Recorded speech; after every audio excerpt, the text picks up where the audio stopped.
doesn't have the conviction of his own idea. Why should I buy it?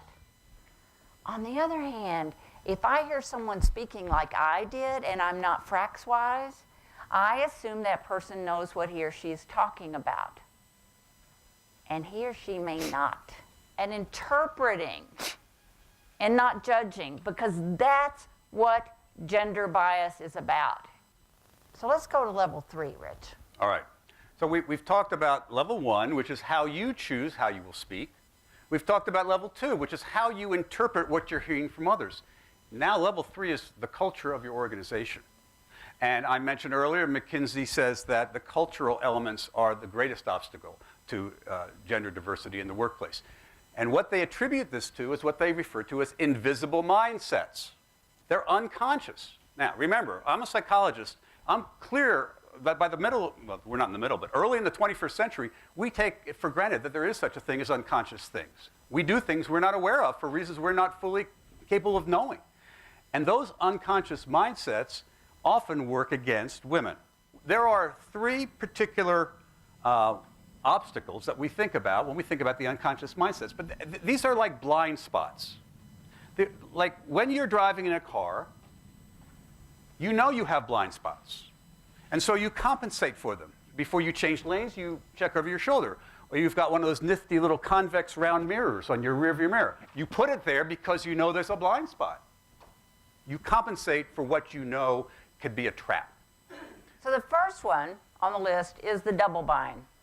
You see this written about all the time, and every one of you knows what I'm talking about.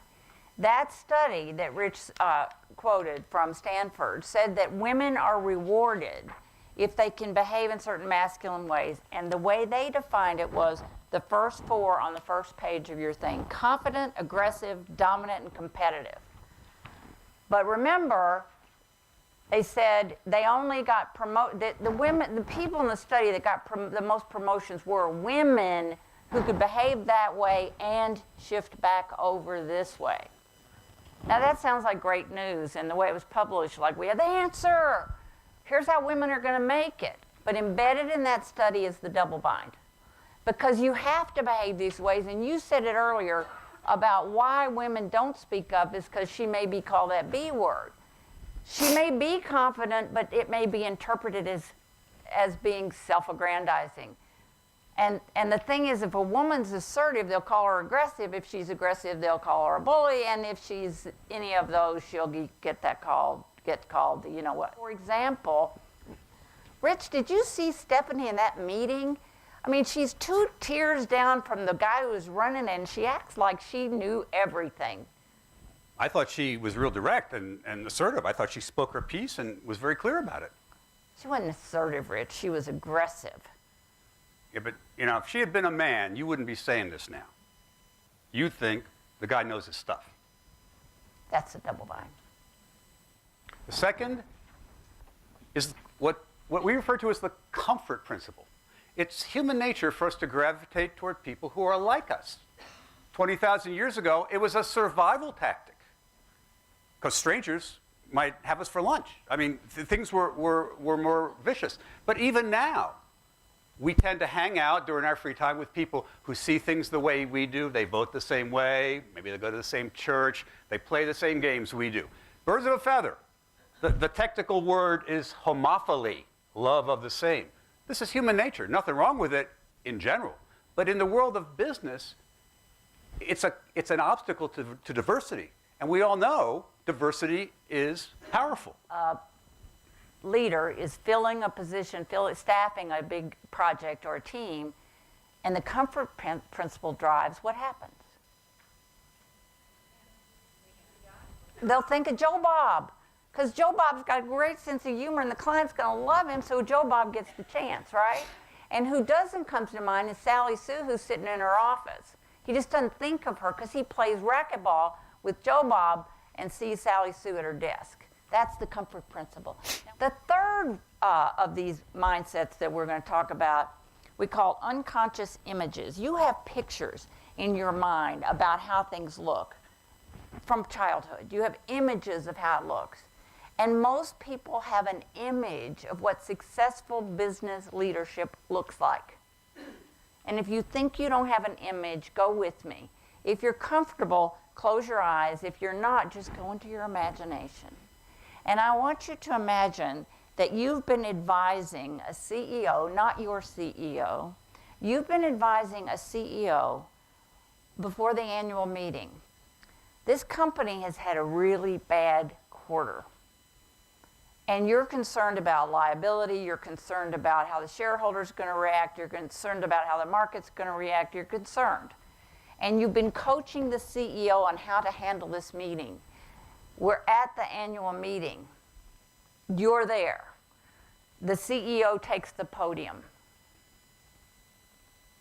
Do you have a picture of the CEO at the podium? Okay, open your eyes. How many of you saw a CEO that was a woman? Oh, good. We're at the right place. Because I will tell you, in many groups, very few hands go up. For how many of you was the CEO a person of color?